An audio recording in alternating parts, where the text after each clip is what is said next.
Buying a brand new home in Dallas, Texas could seem like a dream, but there's a lot that goes into it. For those of you who are moving out of state or out of country and you're thinking about moving to a new area, but there's so much you have to know before buying or building that new home. And there's a lot of things that builder is simply just not going to share with you. They're basically going to tell you all the things you want to hear, but not what you actually need to hear. So in this video, I'm gonna be breaking down the 10 secrets that builders simply will not tell you. Some of these you may know, but a lot of these you may never have heard of. And this is going to save you so much time, money, and headaches from now and way into the future. My name is Preston Gale. I'm a top 1% realtor here in the Dallas, Texas area, and I've helped hundreds of people relocate directly through this channel alone in just the past few years. And I specialize in new construction properties, and I am here to make this as seamless as possible and answer those questions you just don't know or wouldn't know otherwise. So let's get after it. Number one on our list is that you are going to save so much money when you buy a spec home. And now, if you don't know what a spec home is basically when the builder chooses the lot, they build a home, they design it, and they basically are building it for a future buyer, but they don't have one at the time of making it. Usually right now with inventory a little bit higher, there's going to be anywhere from 5 to 15 spec homes on the ground at any time. So if you go to that builder and you see a home that you like that's completed or almost complete, it's almost guaranteed right now that it's going to be much cheaper to buy that home than to build it. Many times here as of late, I've seen completed homes are listed well below the base price if you were to build that home. I just dealt with this with Highland here recently. I think the base price on one of their models was $540,000, and they were selling that home completed for $497 with a lower interest rate, and we could negotiate down even a little bit further. So if you don't have to build, if you're not super picky, I'm telling you right now, you're going to save $50, $100, or $100,000+ depending on the price points you're looking at by buying a completed home that's on the ground. When you walk in there and say, hey, I want to build exactly what we want, and you're bypassing on those 15 homes that they already have built in place in a slower market, they're going to charge you for it, and your negotiating power goes down a whole lot. Number two, you're going to need to expect a few other out-of-pocket expenses after you close on the house. Now, what do I mean by that? Basically, when you move into the home, it is going to be as turnkey as possible. A lot of the questions we get asked are about landscaping. Landscaping is going to be completed. You're going to have a sprinkler system. You're going to have sod. Everything is there. But the majority of builders are not going to put blinds in the house, which drives me crazy. And probably you watching is probably going to drive you crazy as well. Some of these people will. That's some of the negotiating that we have right now.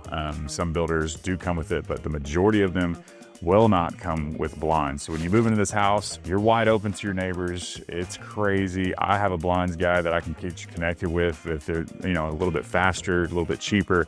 But I think it's something that every builder should offer. It's something we're going to negotiate on.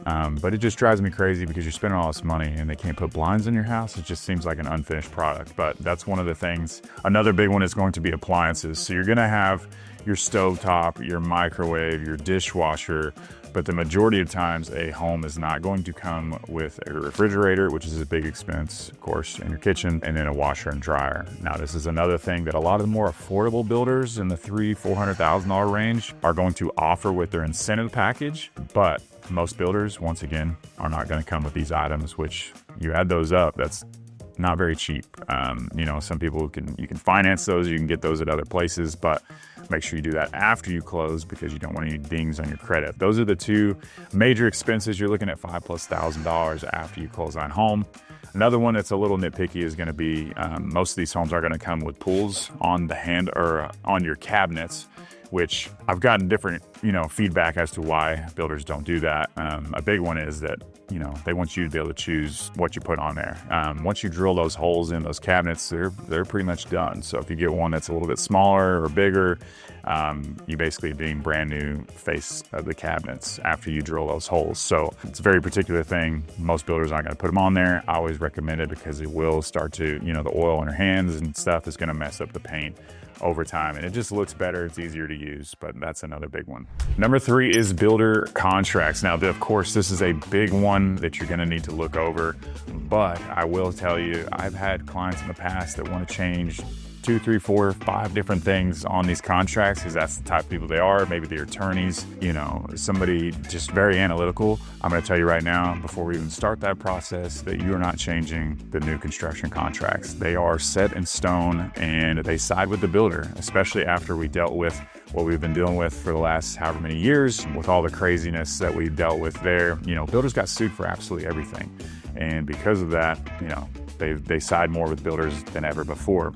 I will say that the majority of times, there's not a ton to look out for in these, but especially if you're buying a spec home and it's already completed, there's a lot of things you're not gonna have to worry about. One of those, if you're building, which was a big one a few years ago, is an escalation clause. The escalation clause means basically if prices on materials go up more than 10, 15%, depending on the builder, they're just gonna raise the price on it. They did this during COVID and it was nuts. I mean, people would be ready to close and they were adding $50,000, $75,000, $100,000 on the price of these homes, which was crazy, but I'm not really seeing that near as much anymore. One of the other things to look out for is that you need to know that you have to fill your obligation and close on time. So you need to stay connected with that lender, make sure you get to the walkthroughs and all those things, and that's something that I can take care of for you for many of you who are out of state. I take care of a lot of these meetings, I do videos, and make sure we're on task and everything in that situation. But if you do not close on time, I'm not talking about the builder closing on time, I'm talking about you closing on time and having everything you need to close, they can charge you daily. So if you're supposed to close on October 1st and you're not ready to go, you don't have all your paperwork in, something is up, you don't have the down payment, they can charge you $250, $500, $750 a day until you close on a house. I've seen it happen a few times. It's kind of a nightmare. That's something you need to be aware of just to make sure you stay on task, you get everything done on time. I will say they're a little more lenient as of today, but when we're in a hotter market or if the market picks up, they can definitely pull back on that stuff and get a little more, stringent on it. But that's something you need to look out for because it does add up very fast. Another added expense when you're building is going to be change orders. So after you've gone to the design center, you picked everything out that you want, everything's getting going, and you walk through the house, you're like, oh my gosh, I absolutely hate this tile. This is not what I want. They will change that out most of the time, depending on the time frame of that change order, but they're gonna charge you a lot of extra fees for that. And it's gonna be in the contract and you're gonna see that. Just one more reason, spec homes, save a ton of money, change it out later, you're gonna save so much money. Number 4, be strategic about when you buy a home. So if you are looking for a house, you want the absolute best deal. One of the things to look out for is the end of quarter. So basically, first quarter, second quarter, third quarter, fourth quarter, these builders, they're all looking at their numbers. It's all about volume, and they're gonna do anything in their power to get as many closed as possible or to hit their numbers, especially if they're behind. So a lot of those will reach out to me personally as somebody who sells a lot of new construction homes here in the Dallas area. They're gonna be calling me, hey, what do we gotta do? This is the houses that we have. This is where we can be at, this is the rate. And sometimes it's outrageous, like as of late. I've seen some crazy negotiations that builders are basically making with me. Hey, do you still have that client? Did they buy a house? We can get to this, this, and this that they said they couldn't get to before just because it's the end of a quarter. Also, another thing is everybody wants to buy a home in the spring and the summer because it fits with their kids' schedule, they're out of school, all the things. You just have to realize that no matter how slow the market is, that's still the busiest time of year to buy a house. So for those of you who are looking at the fall, the winter seasons, beginning of the year, that kind of thing, especially here towards the end of the year when, holiday season, a lot of people are not looking to buy a house. And because of that, you're going to get an incredible deal because of it. So they're selling less houses. They're going to be willing to do more to get you in one of those homes. So when everybody else is not buying, that is the perfect time to buy a house. Number 5 is know how to use that money that they are giving you. What I mean by that is A lot of these places are going to take some money off the price. Some of these people are going to give you a rate buy down. Some are going to give you money for closing costs, some all the above. Now, the best thing for you to do is when you connect with that lender, which is usually going to be the builder's lender, that's how we're getting these incentives in the first place, or a lot of those in the first place. You need to have that lender break down different options. If payment's the most important to you, figure out how we can get the lowest payment possible. If out-of-pocket expenses is super important for you, you don't have a lot for a down payment, maybe 3 to 5%, you don't want any closing costs, you just don't have the money for it, then that's going to be the most important way to use that money. Put it all towards closing costs. I will say the least effective thing you can do with your negotiating power is take money off the price of the house. Now, when I say this, I mean, when you see a rate drop by 1% from right now we're seeing rates anywhere from the twos. I've seen a 199 here recently in Salina that's temporary, a lot in the threes, fixed in the fours. Those lower interest rates cost these builders $15,000, $30,000, $50,000 for them to get that low. And that's going to save you hundreds and thousands over the year, compared to taking money off the price of the house. It's going to save you so much more money. And that lender is going to be able to type this in a calculator and show you the differences in it. But always take, in my personal opinion, take the buy down if you can. Take the closing costs to save you money on your out-of-pocket expenses when you go to close. And this is all stuff that can be broken down for you, worked many different ways before you close on that house to make sure it's the best deal possible. Number 6 is going to be about amenities. And what I mean by that is that a lot of these places that promise you these incredible amenities don't ever come to fruition. I will say that because I've seen it here as of late in many different neighborhoods. Like they're promising you so much, multiple pools, resort this, playgrounds, all that. And I've seen neighborhoods go on for 5+ years without any amenities, while you, the resident, the buyer, is paying for these HOA fees, $1,000 a year, whatever, on the higher end forever, and you still have no amenities. Will they get there eventually? Most likely, but that's just something you need to look into. So if you move into a neighborhood that is brand new, they're promising all these amazing things, you just need to realize that you may be there for years and years without any of those amenities. I will say a big one is going to be these massive megatel communities you're seeing all over the place. One of them being in Anna. I think Crandall has one. Preston, Sicily, that's a big one. You see these massive signs, megatel, these lagoons, we're going to have resort this, bowling alleys, all this stuff. Those signs in those neighborhoods have been around for years now, years and years. If you drive by, some of those signs are super faded because they've been out in the sun forever. And I don't think any of them have any amenities, zero. And a lot of these, especially the one in Anna, because I'm closer to that one, there's homes everywhere. There's hundreds of homes built, and everybody's contractor on these homes. They promise them all these amazing things, and they don't have any lagoon. I've heard that the city of Anna made a deal and basically said after a certain phase, you can't build any more houses until this lagoon is built. So I've heard that's where they're headed. So it's going to happen. It's got to happen. So good on you, Anna, Texas, for making sure that was in the contract before they came to build. But just be aware of those things, that if amenities aren't there, it could be a long time before you see any. How much you owe up front. And what I mean by that, I'm talking about earnest money to start off with. A lot of these builders are going to have earnest money on the lower end. I would say about $5,000. Sometimes it's less depending on, who you're looking at. But a lot of times they're 3 to 5%, like the Highlands and the Perrys. Maybe 3% of the contract price, 5% of the contract price. We're talking about $40,000 plus on these, higher end, nice luxury homes. And sometimes a lot of people don't have that kind of money just sitting in their bank account, especially they fly down here, we look and we're like, they were thinking about possibly purchasing, but they weren't really sure. Well, a lot of people don't have 20, 30, 50,000 sitting in their account. Well, that's something we can negotiate on. We can actually negotiate on the earnest money deposit. So if that's a problem for you, you don't have the money at the time. A lot of people aren't carrying around checks, and a lot of people aren't carrying around that kind of money just sitting in their checking account. You can actually negotiate on this and actually give half up front. Even I've gotten it down to $1,000 on a 3%, so give them $1,000. Lease got under contract, and then we owed the money later on. So instead of them flying back, transferring money, waiting, a few days to a week somebody else could have come in and bought that house. You can actually negotiate on that earnest deposit. Another hidden expense is going to be at the design center. So when you go to the design center, a lot of times these builders are gonna give you a allotted amount of money, say 15, 25, $50,000, depending on who the builder is, the price point, for you to use at the design center. That's one of the incentives that they offer if you are building.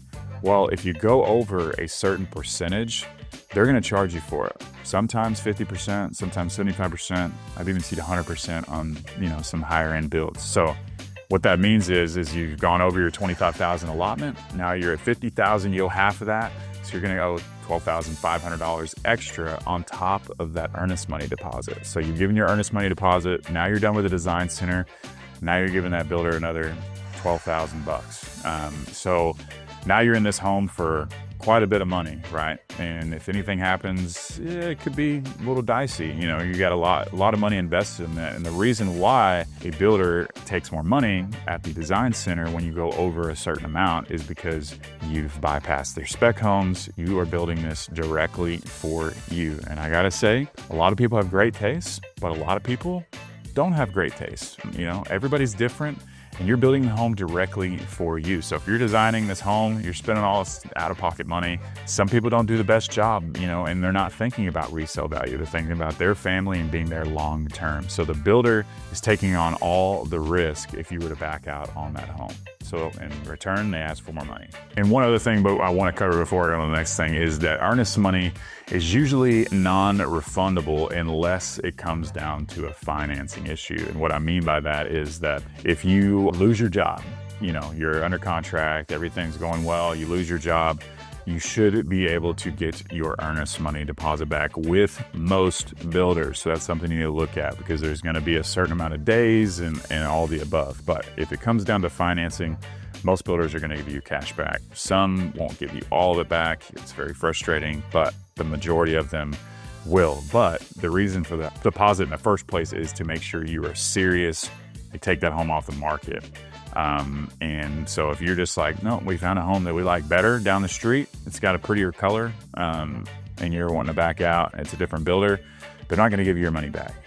That's the whole point of it. They make sure you're serious that you want that home. Otherwise, people would never close. They just keep on looking for more and more houses, and they'd be under contract with dozens of places. It would be a nightmare. I think maybe we're on number 8 now, but this one is going to be a big one, and that's going to be have representation when you go to these places. So I know I'm an agent, but I'm just talking, even if it's not me, make sure you have representation, because people like myself, we do this all the time. Most people aren't buying houses every day. We are out in the trenches. We see contracts. We know the sales reps. And at the end of the day, that sales rep is the fiduciary for that builder. They work directly for that builder. I will say some of them are absolutely incredible. I'm friends with a lot of them, outside of the workplace, amazing people. They do a great job. They're very, knowledgeable, personable. But some of them are not that great. Some of them are really bad. And at the end of the day, they're working for that builder to make them as much money as possible. They answer to that builder and that builder alone. So that's why it's important for you to have a fiduciary like myself, so we can go in and negotiate for you and represent you, so you don't have to worry about this big list of things and remember all these things, because we're out there all the time.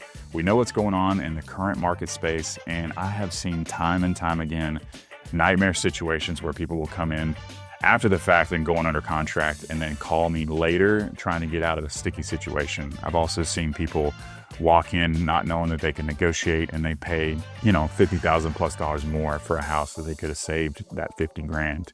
I know this because of talking to other clients, and I can see the comps of what things are closing for. And another big thing is, if you are some of those people, I know you've been watching this channel for quite some time, and you're out exploring these new construction areas, maybe you're not quite ready to look for a new construction house or purchase a new construction house. If I have provided any value in any way, shape, or form, or if you already have another agent that you're working with, make sure when you go out to fill out a little form out in the sales rep's office or a new construction place, to put that agent's name down. This is not going to cost you anything. We're paid directly by the builder separately, and we're going to save you money, time, and effort. But if you're wanting to get that representation Some of these builders are not as kind as others, and they're going to be like, simply, sorry, you can't have representation on this one because you said you had no agent.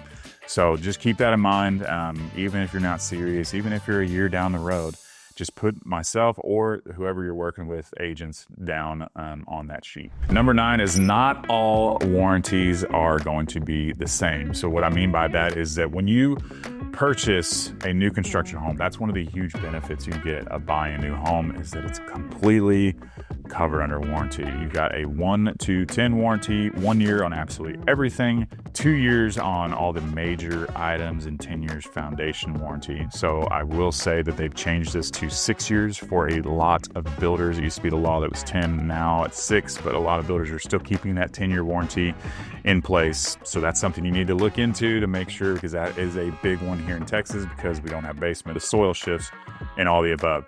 Some of these warranties are going to be in-house, especially with the nicer builders, the Highlands, the Perrys, the David Weekleys, the Shaddocks. Those are going to be in-house warranty companies, which if it's in-house, it's usually going to be a little bit better response time, a little bit easier to work with. And whereas some of the more affordable builders, they have, different outside sourced companies that cover your warranties. So it may take a little bit longer to get some responses, and you're going to have to fill out paperwork online. And that's just how the process is going to work. It's going to be like, if you got a car and you have car warranty, whatever, it just takes a little time. It's never fun to deal with. If it's an in-house person, it's just going to be a little bit simpler. Now, the one thing that these companies will not cover is going to be paint and caulking, those types of things, little nitpicky items that happen in every house. So you're gonna have to caulk the house.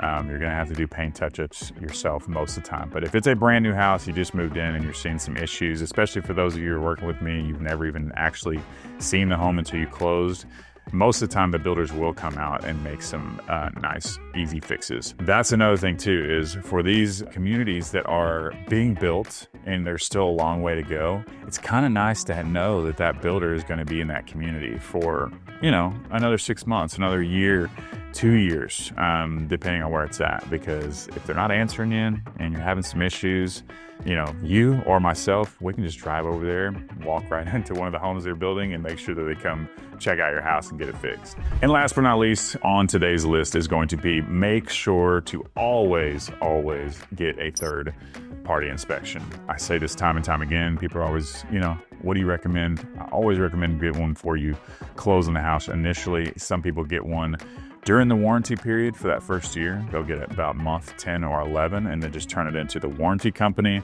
Some people like to do it both ways, but I always recommend beforehand. For example, we just had a nice little summer storm come through, some crazy heavy winds. There's probably going to be some kind of roof damage or something that pops up that the builder didn't know about, and they're not probably going to check that. They're probably not going to send anybody on the roof before you close if they've already finished the roof.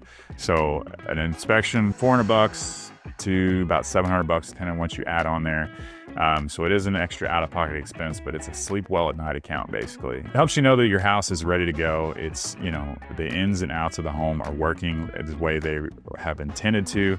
So I always recommend an inspection. I have lost homes or contracts due to these inspections because I have a very, very detailed inspectors that I like to send people, some of the best, but it is what it is. I want you to be happy, not only short term, but long term. And I don't want you to move into a mess because I've seen it happen. It's less likely with a new home, but always get a third party inspection. So the bottom line is buying a brand new house here in the Dallas area couldn't be more exciting. And there's really never been a better time than there has been right now with the amazing incentives and all the great deals and the surplus of inventory, which is awesome because you have time to choose the right home for you. You don't have to walk in, walk out, put in an offer. We can actually take our time and find the best neighborhood, the best option, and the best location for you. But with that comes a lot of ins and outs and a lot of things to know.